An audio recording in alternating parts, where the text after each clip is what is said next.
إن الحمد لله نحمده ونستعينه ونستغفره ونعوذ بالله من شرور أنفسنا ومن سيئات أعمالنا من يهده الله فلا مضل له ومن يضلل فلا هادي له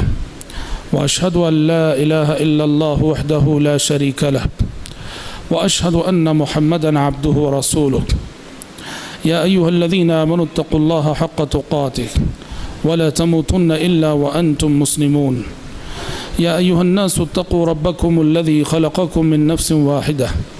وخلق منها زوجها وبث منهما رجالا كثيرا ونساء واتقوا الله الذي تساءلون به والأرحام إن الله كان عليكم رقيبا يا أيها الذين آمنوا اتقوا الله وقولوا قولا سديدا يصلح لكم أعمالكم ويغفر لكم ذنوبكم ومن يطع الله ورسوله فقد فاز فوزا عظيما أما بعد فإن خير الحديث كتاب الله وخير الهدي هدي محمد صلى الله عليه وسلم وشر الأمور محدثاتها وكل محدثة بدعة وكل بدعة ضلالة وكل ضلالة في النار أعوذ بالله السميع العليم من الشيطان الرجيم من همزه ونفخه ونفسه النبي أولى بالمؤمنين من أنفسهم وأزواجه أمهاتهم معزز شرکاء اجلاس اور پردہ نشین خواتین اسلام، سیرت امہات المومنین کے اس پروگرام کے تحت ہم نے گزشتہ دنوں میں ازواج مطہرات میں سے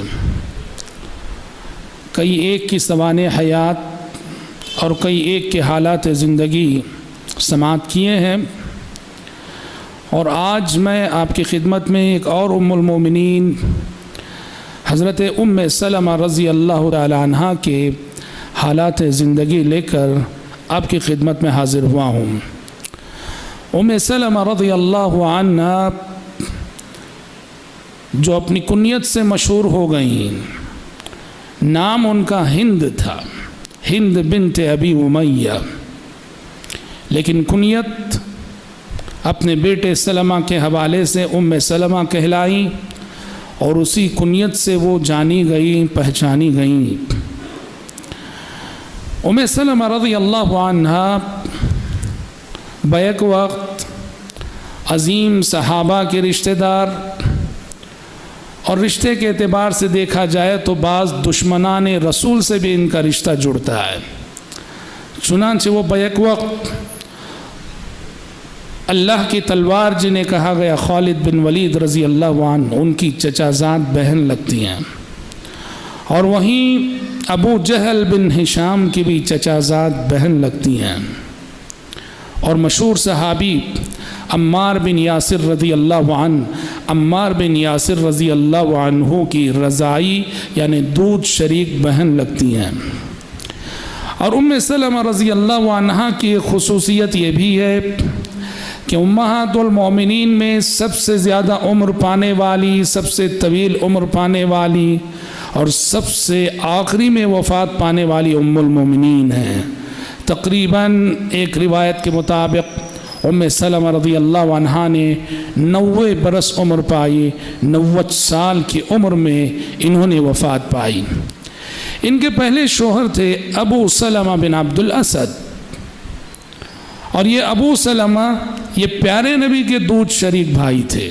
پیارے نبی کے رضائی بھائی تھے ابو سلمہ جو ام سلمہ کے شوہر تھے،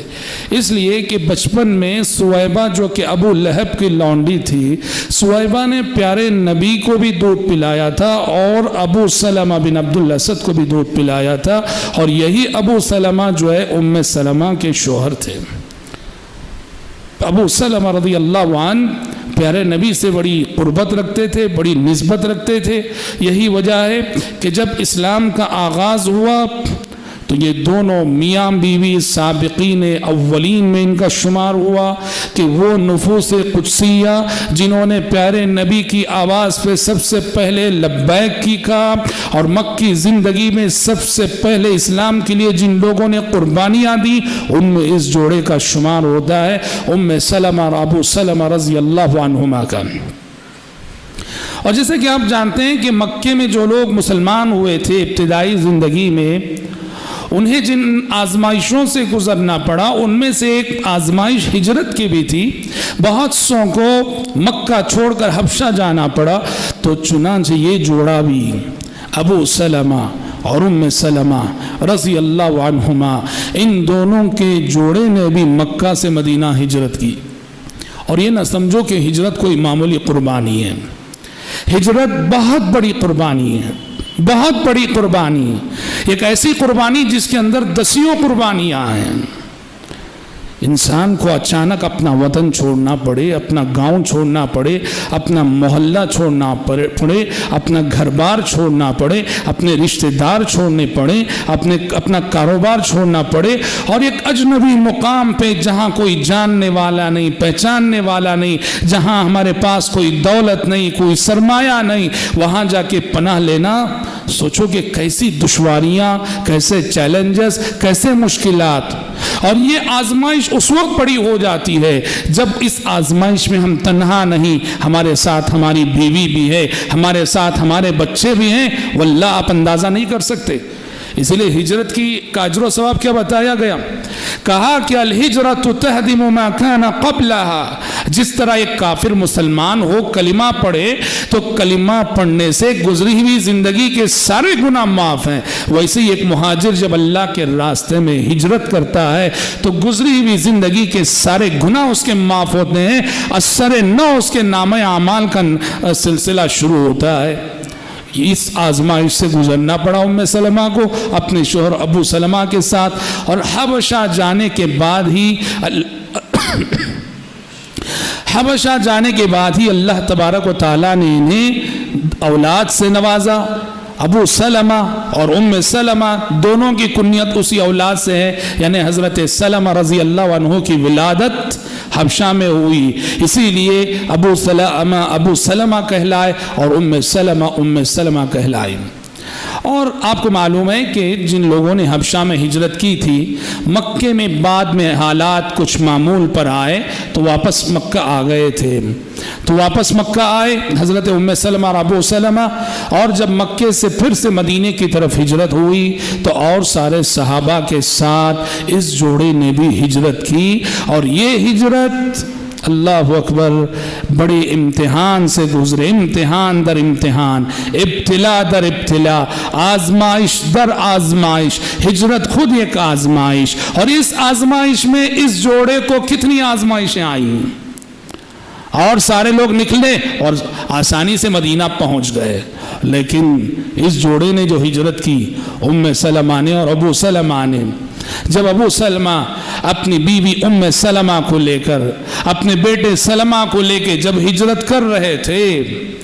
تو ام سلمہ کے رشتہ دار آ گئے، یعنی ابو سلمہ کے سسرال والے آ گئے، ام سلمہ کے رشتہ دار آ گئے۔ انہوں نے ابو سلمہ سے کہا تم جا سکتے ہو پر ہماری لڑکی کو نہیں لے جا سکتے۔ ام سلمہ رضی اللہ عنہ کو چھین لیا گیا، زبردستی روک لیا گیا۔ جب ام سلمہ کے رشتہ داروں نے ام سلمہ کو روک لیا تو ابو سلمہ کے گھر والوں نے بچے کو چھین لیا، کہا کہ بچے کو بھی ہم نہیں دیں گے، ام سلمہ کے حوالے نہیں کریں گے، بچہ ہمارا حق ہے، ہم لیں گے۔ کھینچا تانی ہو رہی تھی کہ اس بچے کا، اس معصوم بچے کا ہاتھ ٹوٹ گیا، ہاتھ ٹوٹ گیا۔ دیکھو کتنی بڑی قربانی، اور بالآخر ابو سلمہ اکیلے تنہا بیوی کو چھوڑ کر، بچے کو چھوڑ کر فی سبیل اللہ مدینہ روانہ ہو گئے۔ اور یہاں ام سلمہ رضی اللہ عنہا شوہر سے جدا ہو کر، بچے سے جدا ہو کر مکے میں ہمیشہ روتی رہتی تھی۔ سیرت کی کتابیں یہاں تک لکھتی ہیں کہ وہ اپنے گھر سے نکل کے بسا اوقات مدینے کے راستے پہ آپ بیٹھتی، مدینے کی طرف دیکھتے ہوئے، یہاں تک کہ چند دنوں بعد خود انہی کے رشتہ داروں میں سے کسی کو ان کی حالت زار پہ رحم آیا، روزینہ جاتی ہیں مدینے کے راستے پہ بیٹھتی ہیں اور مدینے کی طرف دیکھتی ہیں، روتی ہیں، آنسو بہاتی ہیں، شوہر کی یاد ہے، اللہ کے راستے میں ہجرت کی تڑپ ہے۔ بالآخر ان کے خاندان والوں نے ہجرت کی اجازت دے دی، ان کا بچہ انہیں لوٹا دیا گیا۔ اپنے اس ننھے معصوم بچے سلمہ کو لے کر ام سلمہ رضی اللہ عنہا تنہا مدینے کی طرف روانہ ہو گئی۔ ایک طویل مسافت تنہا انہوں نے طے کی۔ بعد میں راستے میں عثمان بن طلحہ سے ان کی ملاقات ہو گئی۔ تنہا عورت کو جاتے دیکھ کر، تنہا ام سلمہ کو جاتے دیکھ کر عثمان بن طلحہ نے مدینے تک ان کی رفاقت نبھائی اور مدینے تک پہنچا دیا۔ حضرت ام سلمہ بڑی تعریف کرتی تھی عثمان بن طلحہ کی اپنی زندگی میں کہ اللہ کے اس بندے نے اس مشکل گھڑی میں، جب میں اکیلی تنہا مدینے کی طرف چل رہی تھی، اس شخص نے میری جو مدد کی، میرا جو ساتھ دیا اور مدینے تک میری جو رفاقت نبھائی۔ ام سلمہ رضی اللہ عنہا بڑا ذکر خیر کیا کرتی تھیں۔ مدینہ آ گئیں، اپنے شوہر ابو سلمہ سے مل گئیں، لیکن ابو سلمہ کے ساتھ ان کی یہ صحبت، ان کا یہ رشتہ زیادہ طویل نہ رہا کہ غزوہ احد میں حضرت ابو سلمہ رضی اللہ عنہ زخمی ہو گئے، اور زخمی ہو کر یوں کہیے کہ زخموں کی تاب نہ لا سکے اور وفات پا گئے۔ دیکھو، آزمائش در آزمائش اس دنیا میں لوگ سمجھتے ہیں کہ ہم جب اللہ کے راستے میں نکلے ہیں، دین کی خدمت کے لیے نکلے ہیں، تو ہر قدم ہمارا استقبال ہونا چاہیے، حالات ہمارا استقبال کریں گے، ماحول ہمارا استقبال کرے گا، زمانہ ہمارا استقبال کرے گا، لوگ ہمارا استقبال کرے گا۔ نہیں، اللہ کے راستے میں جب نکلو گے، دین کی خدمت کے لیے نکلو گے، آپ کا استقبال پھول نہیں کریں گے، آپ کا استقبال کانٹے کریں گے، آپ کا استقبال چیلنجز کریں گے، آپ کا استقبال مصیبتیں کریں گے، آپ کا استقبال آزمائشیں کریں گی۔ دیکھو اس جوڑے کی زندگی میں پہلے ہجرت حبشہ، پھر ہجرت مدینہ، اور ہجرت مدینہ میں جدائی شوہر اور بیوی کے درمیان، ماں اور بچے کے درمیان، ہجرت مدینہ میں ہاتھ کا ٹوٹنا، اور پھر مدت کی جدائی کے بعد جب شوہر سے ملی ہیں تو یہ رفاقت بھی زیادہ طویل نہ ہوئی کہ غزوہ احد میں کھائے ہوئے زخم کے سبب ابو سلمہ داغ مفارقت دے گئے، ابو سلمہ انتقال کر گئے۔ ایمان والوں کی آزمائش اس دنیا میں سب سے زیادہ سخت ہوتی ہے۔ جن کے دل میں ایمان مضبوط ہو وہی ان حالات کا مقابلہ کرتے ہیں، اور ایمان والے کی پہچان یہ ہے کہ یہ آزمائشیں اس کے قدم کو متزلزل نہیں کرتی، یہ آزمائشیں اس کے ایمان کو اور پختہ کرتی اور مضبوط کرتی ہیں۔ اور جس کے دل میں ایمان کمزور ہو یا ایمان کی جگہ نفاق ہو، وہ ان آزمائشوں میں ثابت قدمی دکھا نہیں سکتا، وہ ثابت قدم نہیں رہ سکتا، وہ بہت جلد اپنی بدعقیدگی اور سابقہ دین کی طرف لوٹ جاتا ہے۔ یاد رکھو، یہ غلط فہمی اپنے ذہنوں سے نکال دو، جب ہم اللہ کے ہو جائیں گے تو ہر قدم ہمارا استقبال ہوگا اور حالات ہمارے فیور میں ہوں گے ہمیشہ۔ یہ غلط فہمی اپنے ذہن سے نکال دینا۔ اللہ کے راستے میں جب نکلو گے، دین کے لیے جب چلو گے، سب کچھ قربان کرنے کا حوصلہ لے کے قدم بڑھانا۔ اللہ کے پاس شرط یہ ہے، یہاں کھونے کے بعد ہی پانے کا مرحلہ آتا ہے، یہاں کھونے کے بعد ہی پانے کا مرحلہ آتا ہے۔ بنا کھوئے پانے کا تصور نہیں ہے ایمان والوں کے لیے۔ پہلے کھونا ہے اللہ کے راستے میں، پہلے قربانی دینا ہے اللہ کے راستے میں، کھونے کے بعد، قربانی دینے کے بعد پانے کا مرحلہ آتا ہے۔ ابو سلمہ انتقال کر گئے، اللہ اکبر۔ پیارے نبی صلی اللہ علیہ وسلم، ابو سلمہ کا آخری وقت تھا، پیارے نبی تشریف لے گئے، دیکھا کہ انہوں نے دیدے کھڑے کر دیے ہیں، مطلب یہ ہے کہ روح پرواز کر گئی ہے۔ پیارے نبی نے ان کی آنکھیں بند کی، پیارے نبی نے ان کی آنکھیں بند کی۔ اور کسی کا بھی انتقال ہوتا ہے تو عموماً آنکھیں کھلی رہ جاتی ہیں، فوراً آنکھ بند کر دینا چاہیے۔ اگر بہت دیر آنکھ کھلی رہے گی تو پھر بعد میں بند نہ ہوگی، اور یہ کھلی آنکھ کے ساتھ کتنا حسین چہرہ ہو، بڑا بھیانک اور بڑا ڈراؤنی لگے گا۔ پیارے نبی نے فوراً آنکھ بند کی، اور آنکھ بند کرنے کے بعد کہا کہ جب روح نکلتی ہے تو نظر اس کا پیچھا کرتی ہے۔ جیسے ہی پیارے نبی نے روح کے نکلنے کی بات کی، گھر کی خواتین رونے لگی، چلانے لگی۔ پیارے نبی نے انہیں تسلی دی، صبر کی تلقین کی۔ پھر پیارے نبی صلی اللہ علیہ وسلم نے ان کے حق میں دعائیہ جملے کہتے ہوئے فرمایا، اللہم اغفر لی ابی سلمہ وارفع درجتہ فی المہدیین، اے اللہ ابو سلمہ کی مغفرت فرما دے اور تیرے ہدایت یافتہ بندوں کے درجات بندوں میں شامل کر کے ان کے درجات کو بلند فرما دے۔ پتہ چلا کہ جب بھی کسی کے انتقال کی خبر ہمیں ملتی ہے یا جب بھی کسی انتقال شدہ شخص کے پاس ہم جاتے ہیں، نماز جنازہ میں جو دعا کریں گے وہ تو کریں گے ہی، قبر کے پاس جو دعا کریں گے وہ تو کریں گے ہی، لیکن پہلی مرتبہ جب ہمیں خبر ملتی ہے کہ فلاں کا انتقال ہو گیا، فوراً اسی وقت دعائے مغفرت کرنا چاہیے۔ ہم صرف انا للہ پڑھ کے خاموش رہ جاتے ہیں، انا للہ و انا الیہ راجعون۔ سچ ہے انا للہ پڑھنا چاہیے، انا للہ کے ساتھ ساتھ جس کی وفات کی خبر سنی ہے اس کے حق میں مغفرت کی بخشش کے کلمات کہنے چاہیے کہ اللہم اغفر لہ، بلکہ اس حدیث سے پتہ چلتا ہے کہ نام بھی لے لینا چاہیے۔ زید کا انتقال اللہم اغفر لزید، بکر کا انتقال ہوا اللہم اغفر لبکر، عمر کا انتقال ہوا اللہم اغفر لعمر وارفع درجتہ فی المہدیین، اے اللہ ان کی بخشش فرما دے اور تیرے ہدایت یافتہ بندوں میں شامل کر کے ان کے درجات کو بلند کر دے۔ ام سلمہ رضی اللہ عنہا اپنے شوہر سے جدا ہو گئیں، شوہر قضائے الہی کے مطابق انہیں داغ مفارقت دے گئے اور ام سلمہ اپنے بچوں سمیت مدینے میں تنہا رہ گئیں اور بیوہ رہ گئیں۔ ام سلمہ رضی اللہ عنہا کی بیوگی پہ ترس کھاتے ہوئے، رحم کھاتے ہوئے ابو بکر صدیق رضی اللہ عنہ نے انہیں نکاح کا پیغام دیا، پر ام سلمہ نے منظور نہ کیا۔ چند دنوں بعد عمر فاروق رضی اللہ عنہ نے نکاح کا پیغام دیا، پر ام سلمہ رضی اللہ عنہ نے منظور نہ کیا۔ پیارے نبی صلی اللہ علیہ وسلم نے ام سلمہ کی اس مشکل گھڑی میں، اس مصیبت میں، واللہ بیوہ کا درد بیوہ ہی جان سکتی ہے، بیوہ کا درد بیوہ ہی جان سکتی ہے، بیوہ عورت کا دکھ اور یتیم بچوں کا درد، واللہ اس کے درد کو کوئی دوسرا محسوس نہیں کر سکتا۔ ام سلمہ رضی اللہ عنہا اپنے یتیم بچوں کو لے کر بیوگی کے عالم میں تھیں۔ پیارے نبی نے انہیں دعا سکھائی، پیارے نبی نے انہیں دعا سکھائی، کہا ام سلمہ یہ دعا پڑھتی رہو، اللہم اجرنی فی مصیبتی واخلف لی خیرا منہا، کہا کہ اللہ میری اس مصیبت میں جو دکھ مجھے پہنچ رہے ہیں، جو غم کے پہاڑ مجھ پہ ٹوٹ رہے ہیں، جو رنج و غم مجھے لاحق ہو رہے ہیں، اس مصیبت کو میرے لیے باعث اجر و ثواب بنا دے، لمحہ لمحہ میرے اجر و ثواب میں اضافہ ہو، واخلف لی خیرا منہا، اور اے اللہ بہترین جانشین مجھے نصیب فرما۔ ام سلمہ کہتی ہیں رضی اللہ عنہا،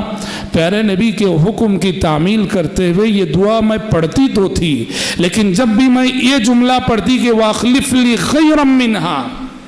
اس سے بہترین جانشین عطا فرما، اس جملے کو پڑھتے ہوئے میں سوچا کرتی تھی من خیر من ابی سلمہ، ابو سلمہ جیسا شوہر اب کہاں سے مل سکتا ہے،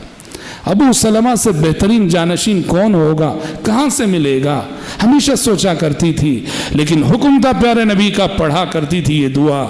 بالآخر پیارے نبی صلی اللہ علیہ وسلم آپ کا جو دستور تھا کہ وہ خواتین، آپ اپنی زوجیت میں ان خواتین کو لیتے تھے جو خواتین اسلام کے لیے قربانی دینے کے بعد، اسلام کے لیے جان مال تن من دھن کو لٹانے کے بعد بیوہ ہو جاتی تھی،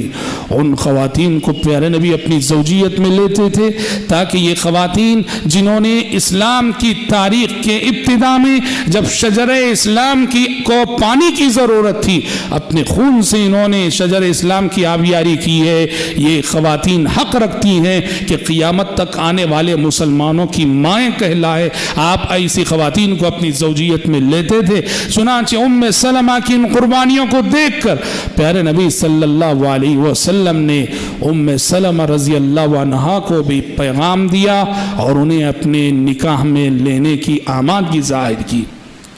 ام سلمہ کے لیے بڑے فخر کی بات تھی، بڑے اعزاز کی بات تھی اور ناقابل یقین خوشخبری تھی کہ پیارے نبی کی زوجیت کا شرف مل رہا ہے، پیارے نبی جیسا شوہر انہیں مل رہا ہے، لیکن ام سلمہ رضی اللہ عنہ بڑی سمجھدار خاتون تھیں، بڑی دور اندیش خاتون تھیں۔ ام سلمہ رضی اللہ عنہ نے جب پیارے نبی نے رشتے کی پیشکش کی تو کہا کہ اللہ کے نبی،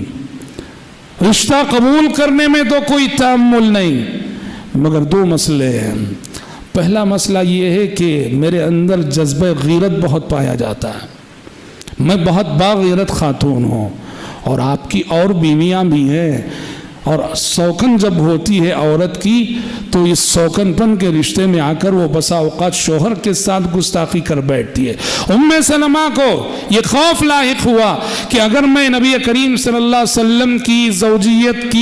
کے شرف کو قبول کرتی ہوں، کہیں ایسا نہ ہو کہ کل آپ کی سوکنوں کے ساتھ رہ کر کبھی میری کسی ادا سے، میری کسی بات سے پیارے نبی کو تکلیف نہ ہو جائے، میرا جذبہ غیرت کہیں مجھے پیارے نبی کی شان میں گستاخی پہ آمادہ نہ کر دے۔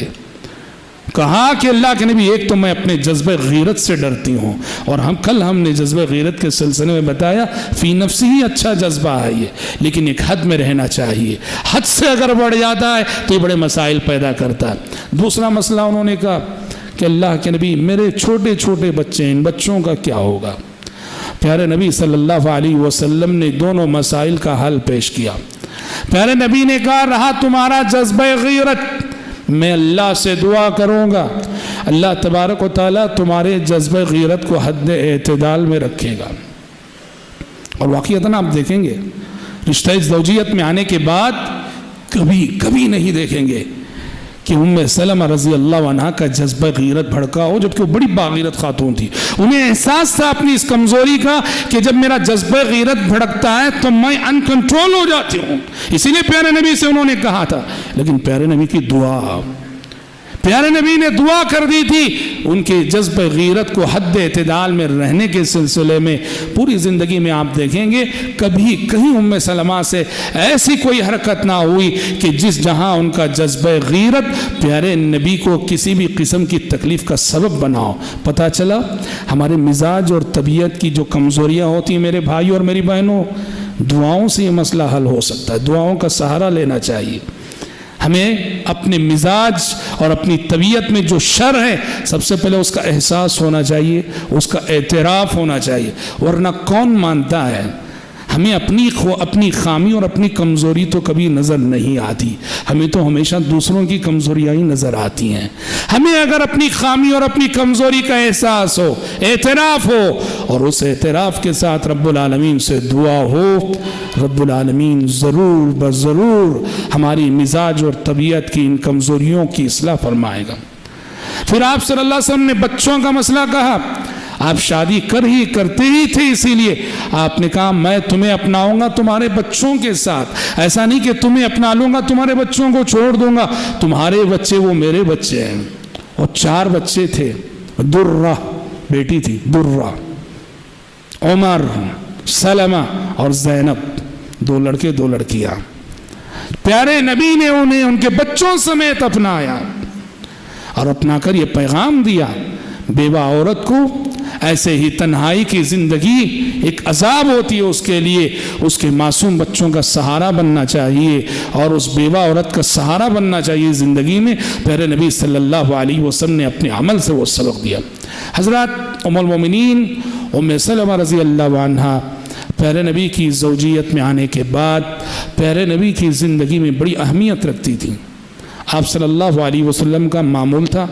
آپ صلی اللہ علیہ وسلم ہر دن عصر بعد ساری ازواج مطہرات کے پاس جاتے تھے، بس جاتے تھے علیک سلیک حالات دریافت کر لیتے، گزر جاتے۔ تو آپ کا معمول تھا ہر دن عصر بعد سب سے پہلے ام سلمہ کے پاس جا، سب سے پہلے ام سلمہ اور آخری میں عائشہ رضی اللہ عنہن جمیعات، آپ کا روزینہ کا معمول تھا۔ اور پھر ام سلمہ رضی اللہ عنہ کو یہ اعزاز بھی حاصل ہے کہ انہوں نے ایک مرتبہ جبریل امین کو انسانی روپ میں دیکھا، انسانی شکل میں دیکھا۔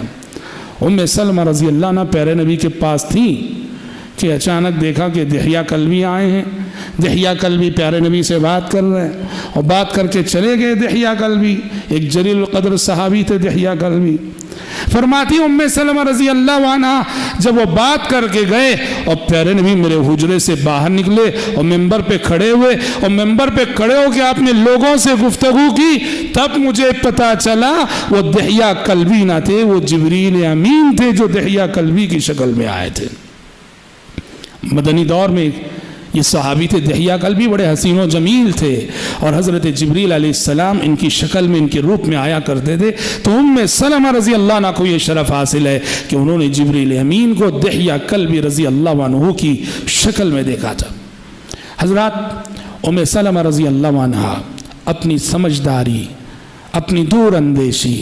اپنی دانش مندی، اپنی عقل مندی اور اپنی فراست کے حوالے سے جانی جاتی ہیں۔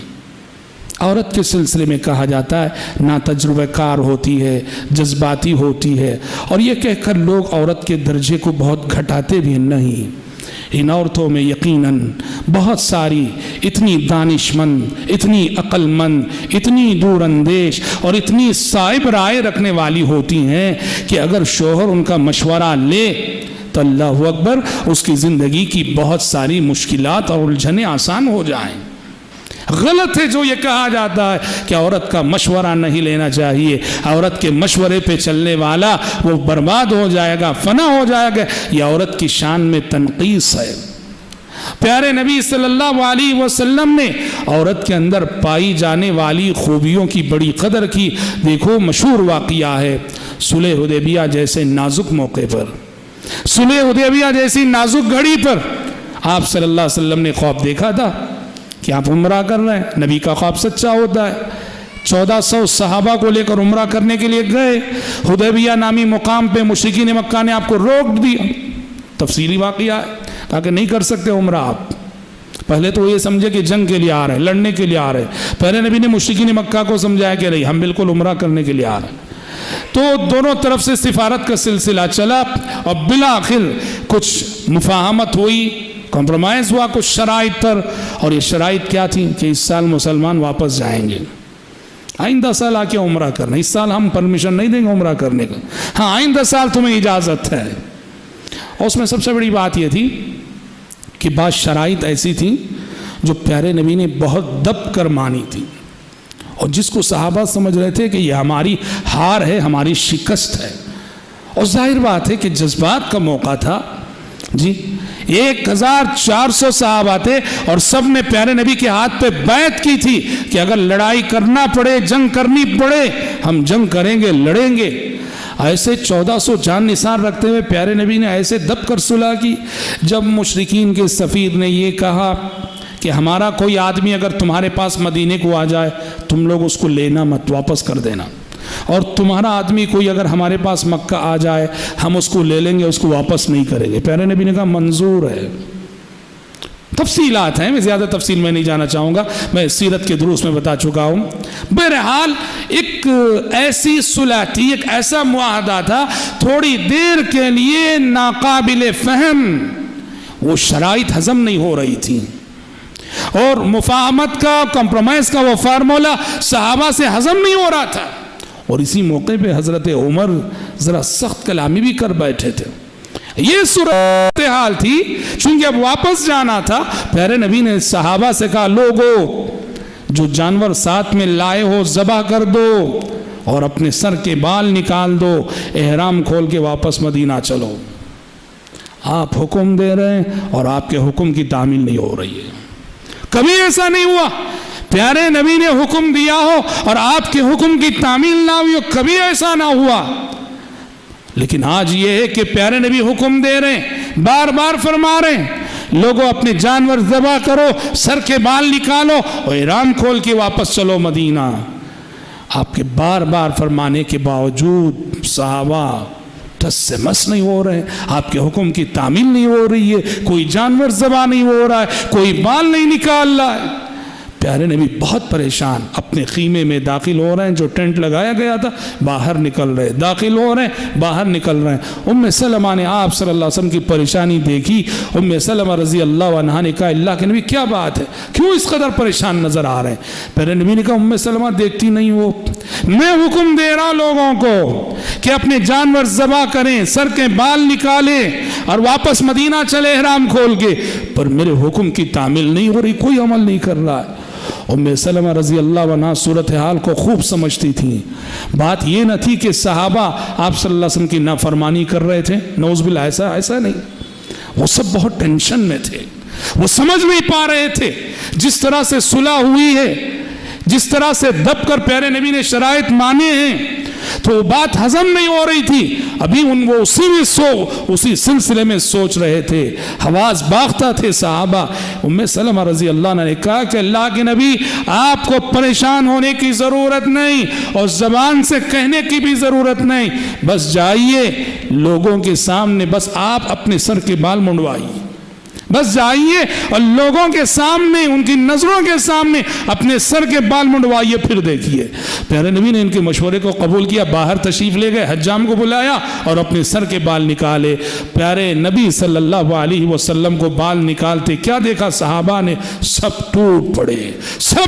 پڑے، فوراً اپنے جانور ذبح کرنے لگے اور ہر ایک دوسرے کی بال نکالنے لگا۔ اس طرح اتنا بڑا ٹینشن جو پیارے نبی کو لاحق ہوا تھوڑی دیر کے لیے، پیارے نبی سمجھ رہے تھے میں حکم دے رہا ہوں، میرے حکم کی تعمیل نہیں ہو رہی ہے۔ ام سلمہ رضی اللہ عنہا نے موقع کو سمجھا، حالات کی نزاکت کو سمجھا، اور جو اقدام اس صورتحال میں ہونا چاہیے تھا وہ اقدام کرنے کا مشورہ پیارے نبی کو دیا، اور پیارے نبی نے ان کے مشورے کو قبول کیا، اور اس طرح سے آسانی سے وہ مسئلہ حل ہو گیا۔ اور بعد میں آپ سب جانتے ہیں کہ آسمان سے آنے والی وحی نے اس صلح کو بہت بڑی فتح قرار دیا تھا، بہت بڑی فتح اور بہت بڑی جیت قرار دیا تھا، اور بعد کے حالات نے بتایا کہ واقعتاً یہ صلح کیسے فتح مبین تھی۔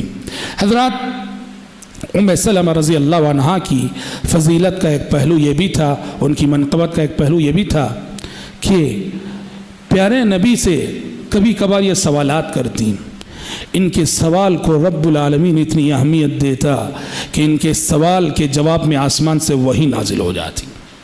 قرآن کی کئی آیتیں ایسی ہیں جو ام سلمہ رضی اللہ عنہا کے سوال پہ نازل ہوئی، رب العالمین نے گویا ان کے سوال پہ آیتیں نازل کر کے بتا دیا کہ رب العالمین کے پاس بھی نیک ایمان اور دیندار خواتین کا کتنا لحاظ ہے۔ انہوں نے پیارے نبی سے ایک مرتبہ سوال کیا، سوال کرتے ہوئے کہا کہ اللہ کے نبی کیا بات ہے، مردوں کو تو جہاد کا حکم ہے مگر ہمیں جہاد کا حکم نہیں ہے، اور مردوں کے لیے تو ڈبل میراث ہے، ہمارے لیے ان کا آدھا حصہ ہے۔ آسمان سے وہی نازل ہو گئی، وَلَا تَتَمَنَّوْا مَا فَضَّلَ اللَّهُ بِهِ بَعْضَكُمْ عَلَى بَعْضٍ، کہا کہ اللہ تعالیٰ نے مرد کو مرد بنا کر، عورت کو عورت بنا کر، دونوں میں سے ایک کو خاص خاص فضیلتیں عطا کی ہیں، اور مرد کو بعض ناحیوں سے عورت پہ کچھ فوقیت عطا کی ہے۔ یہ جو فضیلتیں اللہ نے دے رکھی ہیں ان کی آرزو نہ کرو، کوئی عورت یہ نہ سوچے کہ کاش میں مرد ہوتی، کوئی عورت یہ نہ سوچے کہ مجھے بھی وہ سارے حقوق ملتے جو مرد کو مل رہے ہیں۔ وَلَا تَتَمَنَّوْا مَا فَضَّلَ اللَّهُ بِهِ بَعْضَكُمْ عَلَى بَعْضٍ۔ ایک مرتبہ ام سلمہ رضی اللہ عنہا نے سوال کیا پیارے نبی سے، کہا کہ اللہ کے نبی کیا بات ہے کہ قرآن مجید ہمیشہ ہر جگہ صرف مردوں ہی سے خطاب کرتا ہے، یا ایھا الذین آمنوا، یا ایھا الذین آمنوا صرف مردوں ہی سے خطاب کرتا ہے، ہم عورتوں سے خطاب کیوں نہیں ہوتا، ہم عورتوں کا خاص طور پہ ذکر کیوں نہیں ہوتا آسمان سے آنے والی وحی میں؟ ایک خواہش تھی ان کی، ایک جذبہ تھا ان کا۔ رب العالمین نے ساتویں آسمان کے اوپر سے ان کے جذبات کا لحاظ رکھا، اور سورہ احزاب میں ان کے سوال کا جواب دیتے ہوئے وہ عظیم آیت نازل فرما دی کہ ان المسلمین والمسلمات والمؤمنين والمؤمنات والقانتين والقانتات والصادقين والصادقات والصابرين والصابرات والخاشعين والخاشعات والمتصدقين والمتصدقات والصائمين والصائمات والحافظين فروجهم والحافظات والذاكرين الله كثيرا والذاكرات أعد الله لهم مغفرة وأجرا عظيما۔ اس آیت میں اللہ تعالیٰ نے نیکی کے بہت سارے میدانوں کا تذکرہ کیا، بہت ساری اچھی صفات کا تذکرہ کیا، تو مرد کے ساتھ ساتھ الگ سے خواتین کا تذکرہ کیا، کہا مسلمان مرد مسلمان عورتیں، مومن مرد مومن عورتیں، خشوع خضوع اختیار کرنے والے مرد، خشوع خضوع اختیار کرنے والی عورتیں، سچ بولنے والے مرد، سچ بولنے والی عورتیں، صدقہ کرنے والے مرد، صدقہ کرنے والی عورتیں، روزے دار مرد، روزے دار عورتیں، اللہ کا ذکر کرنے والے مرد، اللہ کا ذکر کرنے والی عورتیں، عزت و آبرو کی حفاظت کرنے والے مرد، عزت و ناموس کی حفاظت کرنے والی عورتیں، اعد اللہ لہم مغفرۃ واجرا عظیما، اللہ نے ان سب کے لیے بخشش، مغفرت اور اجر عظیم کی دولت تیار کر رکھی ہے۔ اللہ نے ام سلمہ کے سوال پر یہ آیت نازل کر کے بتا دیا کہ قرآن جب صرف یا ایھا الذین آمنوا کہتا ہے تو مطلب یہ نہیں کہ وہاں صرف مرد مخاطب ہیں، عورتیں بھی مخاطب ہوتی ہیں۔ یہ اور بات ہے کہ تقریباً صیغہ مردوں کا استعمال کیا جاتا ہے، ورنہ عورت نہ صرف یہ کہ نیکی اور خیر کے میدانوں میں مرد کے دوش بدوش مرد کے ساتھ ساتھ چل سکتی ہے، بلکہ کبھی وہ مریم کے روپ میں، آسیہ کے روپ میں، خدیجہ کے روپ میں اور عائشہ کے روپ میں آ کر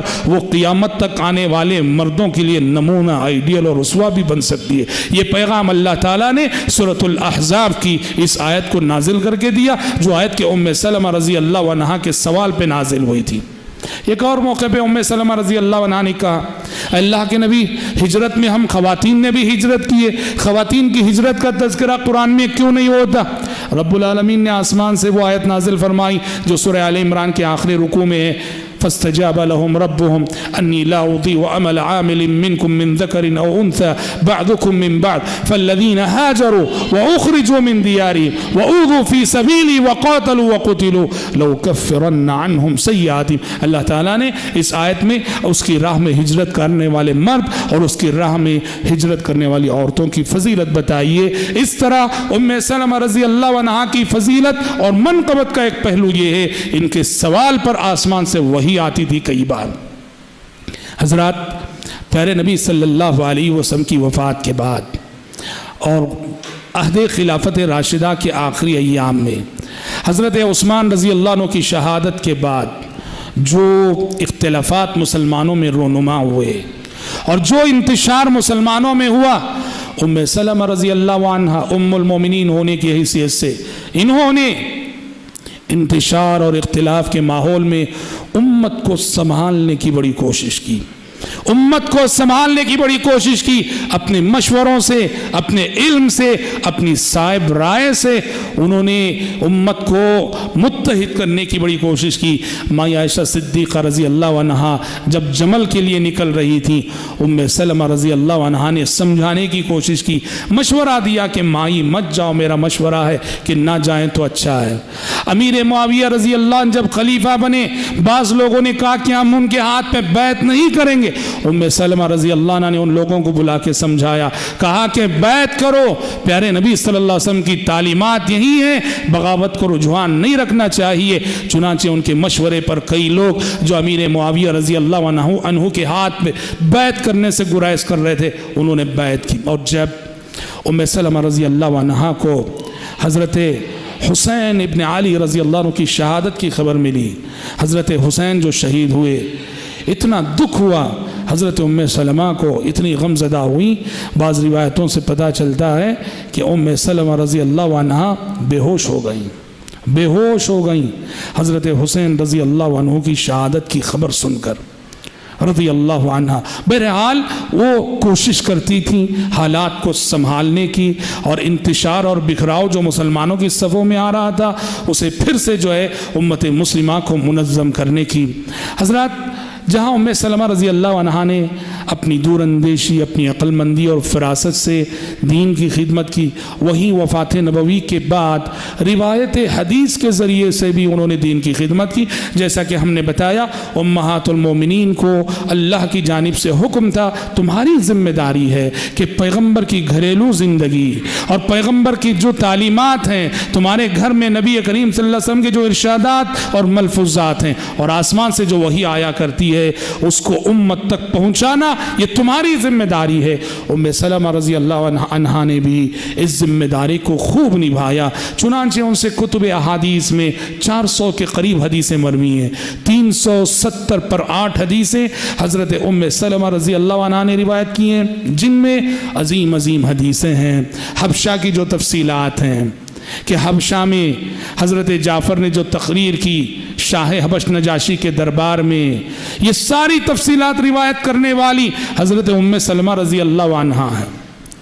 ایک اور حدیث روایت کرتے ہوئے فرماتی ہیں، عہد نبوت کا ایک واقعہ فرماتی ہیں کہ عہد نبوت میں ایک مخنث تھا۔ مخنث کسے کہتے ہیں؟ جسے ہماری عام سادہ سی زبان میں ہجڑا کہا جاتا ہے۔ کہتی ہیں کہ عہد نبوت میں ایک مخنث تھا، چونکہ وہ مخنث تھا اس لیے خواتین میں بھی آیا جایا کرتا تھا، پردے اردے کی کوئی بات نہ تھی۔ فرماتی ہیں کہ ایک مرتبہ میرے بھائی عبداللہ میرے کمرے میں میرے ساتھ بیٹھے ہوئے تھے، عبداللہ بن ابو امیہ جو پیارے نبی کے سالے اور ام سلمہ کے بھائی تھے، اور وہ مخنث بھی موجود تھا۔ اس نے میرے بھائی عبداللہ بن ابی امیہ سے کہا کہ یا عبداللہ ان فتح اللہ علیکم الطائف فعلیک بابنۃ غیلان فإنها تقبل ب4 وتدبر ب8۔ وہ میرے بھائی عبداللہ بن امیہ کو مشورہ دے رہا ہے کہ عبداللہ دیکھو، اگر کل کے روز طائف فتح ہو جائے نا، جو مشہور شہر تھا طائف اگر فتح ہو جائے، وہاں غیلان کی ایک بیٹی ہے، اس کو حاصل کرنے کی کوشش کرنا، وہ ایسی ہے وہ ایسی ہے، اس کی صفات گنانے لگا۔ ام سلمہ رضی اللہ عنہ فرماتی ہیں پیارے نبی اتنے میں آ گئے اور پیارے نبی نے یہ بات سن لی۔ اتنا غصہ آیا پیارے نبی کو، اتنا غصہ آیا، پیارے نبی نے اسی وقت حکم دے دیا۔ آپ صلی اللہ علیہ وسلم سمجھ رہے تھے کہ مخنث تو ہے مگر سنجیدہ مزاج کا ہے، ایسے جنسی رجحانات شاید نہ رکھتا ہوگا، لیکن اس کی اس گفتگو سے پیارے نبی کو لگا کہ یہ جنسی مزاج رکھنے والا، جنسی رجحانات رکھنے والا۔ اسی دن آپ نے حکم دے دیا آج کے بعد یہ کسی عورت کے سامنے نہیں آئے گا اور کوئی مسلمان عورت اس مخنث کے سامنے نہ آئے۔ اور پھر اتنا ہی نہیں، فرماتی ام سلمہ رضی اللہ عنہا اس مخنث کو آپ نے کیا سزا دی؟ آپ نے نہ صرف یہ کہ عورتوں کو پردہ کرنے کے لیے کہا اس مخنث سے، بلکہ اس کو مدینے سے باہر نکال دیا۔ کہا کہ مدینے کے اندر تمہیں رہنے کی اجازت نہیں، مدینے سے نکال باہر کیا۔ جانتے ہو کس چیز کی سزا ہے، کس جرم کی سزا ہے؟ اسلام کے نزدیک پردے کا کتنا وسیع تصور ہے، دیکھو اسلام کے نزدیک قطعا ناقابل برداشت ہے یہ بات کہ مردوں کی مجلس ہو اور مردوں کی مجلس میں عورت موضوع ہو اور مرد یہ بحث کر رہے ہو کہ کون عورت کیسی ہے، موٹی ہے، تبلی ہے، گوری ہے، کالی ہے، ایسے چلتی ہے، ویسے چلتی ہے۔ اسلام ہرگز اس مزاج کو برداشت نہیں کرتا کہ اجنبی مردوں کی مجلس میں کسی عورت کا جو ہے تذکرہ موضوع بحث بنے، اور مرد سب جو ہے پردے کا وسیع تصور۔ پردہ صرف یہ نہیں کہ ہم آنکھیں نیچی کر لیں، اور پردہ صرف یہ نہیں کہ عورت جو ہے برقع پہن کے باہر نکل جائے، پردہ جو ہے خیالات کا بھی ہوتا ہے، پردہ جو ہے افکار کا بھی ہوتا ہے، فکر کا بھی ہوتا ہے، دماغ کا بھی ہوتا ہے، دل کا بھی ہوتا ہے۔ کہا کہ پردہ اس وسیع معنی میں پردے کو اپناؤ کہ تمہارے ذہن و دماغ میں، تمہارے خیالات میں بھی کسی اجنبی عورت کے اس کے محاسن کو نہ بساؤ۔ اب چونکہ یہ شخص وہ بھی بڑے گھٹیا انداز میں کہہ رہا تھا، اس کو ضرور اپنانا، اس لیے کہ وہ ایسی ہے کہ جب وہ آتی ہے تو 4 شکنیں پڑتی ہے اور جاتی ہے تو 8 شکنیں پڑتی ہیں۔ بتانا چاہتا بہت موٹی ہے، ایسی ہے ویسی ہے۔ پیارے نبی جو کہ رحمت للعالمین ہے، آپ کو اتنا غصہ آیا کہ پیارے نبی صلی اللہ علیہ وسلم نے اس کو مدینے سے نکال باہر کیا۔ کہا کہ ایسے لوگ جو عورتوں کو غور سے دیکھتے ہیں پھر مردوں کے سامنے جا کے ان کی خوبیوں کا تذکرہ کرتے ہیں، یہ مسلم سماج میں رہنے کے لائق لوگ نہیں۔ اللہ کی قسم یہی تعلیمات ہیں جس سے کسی بھی عورت کی ناموس کی، آبرو کی حفاظت ہو سکتی ہے۔ عورت کو پوری طرح سے برہنہ کر کے آپ چاہو کہ ہم عورت کی حفاظت کریں گے، قیامت کی صبح تک نہیں ہونے والا ہے۔ آج جو مغربی تہذیب، ویسٹرن کلچر، مغربی یعنی آزادی نسوان کے نام پر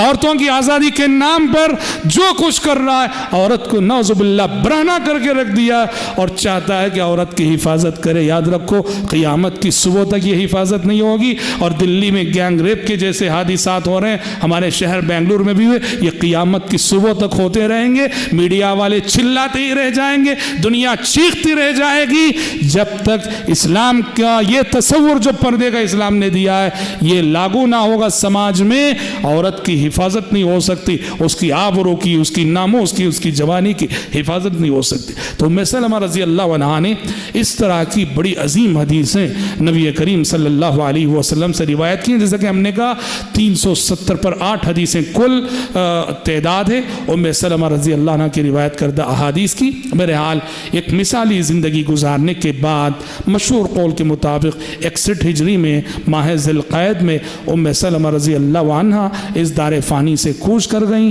اور ان کا انتقال ہو گیا، اور انتقال کے بعد مدینے کے قبرستان بقیع میں حضرت ام سلمہ رضی اللہ عنہ مدفون ہے۔ یقیناً یہ اپنی غیر معمولی صلاحیتوں، اپنی دور اندیشی، اپنے علم، اپنے جذب عمل سے قیامت تک آنے والے مردوں کے لیے بھی اور قیامت تک آنے والی عورتوں کے لیے بھی نمونہ ہے۔ دعا ہے رب العالمین سے اللہ تعالی ہم مردوں کو بھی اور خصوصاً ہماری ماؤں بہنوں کو ان ازواج مطہرات کے نقش قدم پر ہر شعبہ زندگی میں چلنے کی توفیق عطا فرمائے، آمین۔ وآخر دعوانا الحمد للہ رب العالمین۔